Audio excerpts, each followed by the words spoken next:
wọ́n bí mi ní afọ́jú. Mo máa ń sọ, mo sì tún máa ń sọ pé gbogbo àwọn abiyamọ tí wọ́n bá ní ọmọ kékeré kí wọ́n máa bójútó àwọn ọmọ wọn. Tí ó bá ti di wípé ọmọ ń gbóná fún ọjọ́ mẹ́ta tí ò tutù, kí wọ́n má sọ wípé a fi ẹ̀rọ sí, kí wọ́n gbé irú ọmọ bẹ́ẹ̀ lọ sí ilé ìṣègùn. Torí pé ohun tó ṣẹlẹ̀ sí mi wo ni à ń pè ní ìgbóná. Ìgbóná ló ṣe mí lẹ́yìn ìgbà tí mo pé ọmọ ọdún 6. Ó ní ìgbóná yẹn ṣẹlẹ̀ ní abúlé ibi tí à ń gbé nígbà yẹn. So ìgbà tí ó sì mú mi tí ìgbóná yìí dé, àwọn bàbá àwọn màmá wọ́n sá káàkiri ibi tí wọ́n lè sá dé.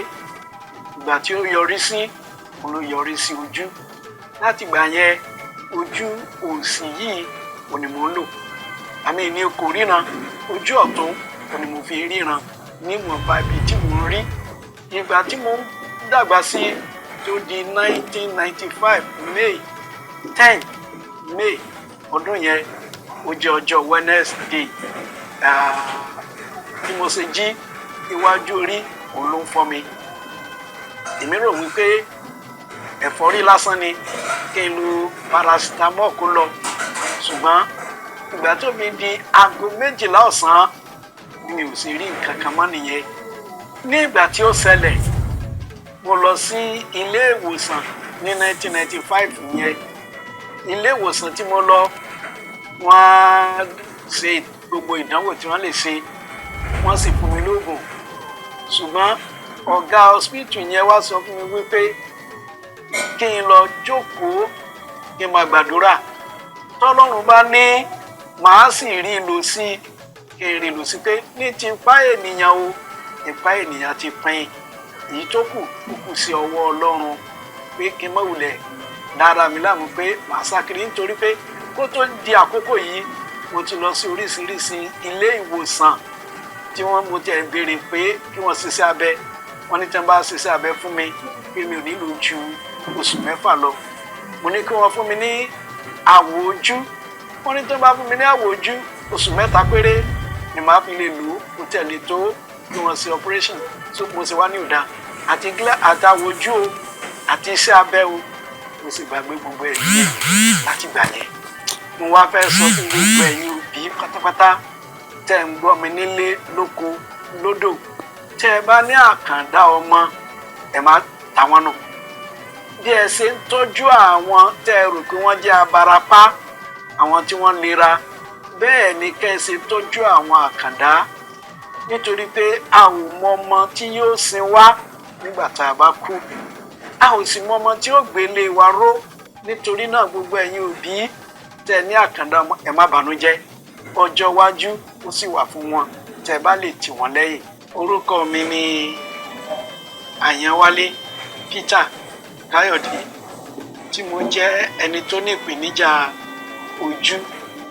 Ṣùgbọ́n tí Ọlọ́run fún mi ní oore ọ̀fẹ́ nípasẹ̀ gómìnà wa ẹlẹ́yinjú àánú, tí ó rí oore ọ̀fẹ́ gbà láti yàn mí láti jẹ́ ọ̀kan lára àwọn permanent secretary tí wọ́n ṣẹ̀ṣẹ̀ yàn ní ọdún yìí.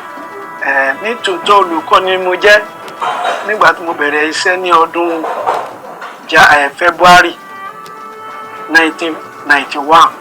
Mo bẹ̀rẹ̀ ní ìpele ìkẹjọ tí a pè ní level 8. Ní ìgbà tí ó di ọdún 2018 fẹ́ kí ní ìgbéga mìíràn, torí pé àwọn èèyàn pọ̀ tó wà nípò director. Wọ́n sún di ọdún 2022. Ọ̀pọ̀lọpọ̀ ìtẹ̀mọ́lẹ̀, ọ̀pọ̀lọpọ̀ ìrìnmọ́lẹ̀ níbi iṣẹ́. Yóò tilẹ̀ jẹ́ pé ìjọba ń gbé mi ga, ṣùgbọ́n níbi tí mo ti ń ṣiṣẹ́, ọ̀pọ̀lọpọ̀ ìdojúkọ ni mo bá pàdé. Ìgbà tí ó di ọdún yìí, ọpẹ́ ni fún Ọlọ́run. Nígbà tí ẹni tó jẹ́ gíwá iléèwé wa tó ń fẹ̀yìntì lẹ́nu iṣẹ́, ìpèníjà mìíràn tó dìde tó tiẹ̀ jẹ́ pé ó wá ga. Èmi ló yẹ kí n jẹ́ gíwá iléèwé, ṣùgbọ́n dàbẹ̀ ni pé wọ́n fún ẹlòmíràn. Ìgbà yẹn ni mo wá pariwo síta. Mo rò pé eléyìí ni gómìnà gbọ́ ló fi wá fi ojú àánú wò mí fi yọ mí tó wá fún mi ní permanent secretary.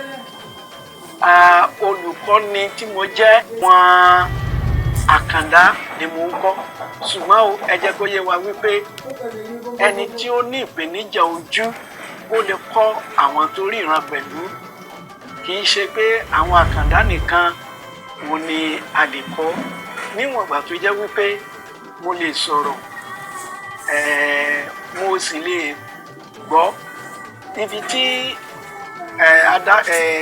a ó ti máa dọ́gbọ́n sí díẹ̀díẹ̀ ni wípé kàkà tí màá fi máa kọ nóòtì sí orí pátákó èmi á kọ sínú ìwé màá ṣe àdàkọ ẹ̀ gẹ́gẹ́ bí táǹpẹ̀ ní táìpù màá táìpù ẹ̀ fún wọn láti fún wọn ní nóòtì kí wọ́n lè kọ tó bá sì di pé kí n máàkì ẹ̀ bákan bí mo ṣe kọ́ náà fún wọn náà ni màá ṣe máàkì ẹ̀.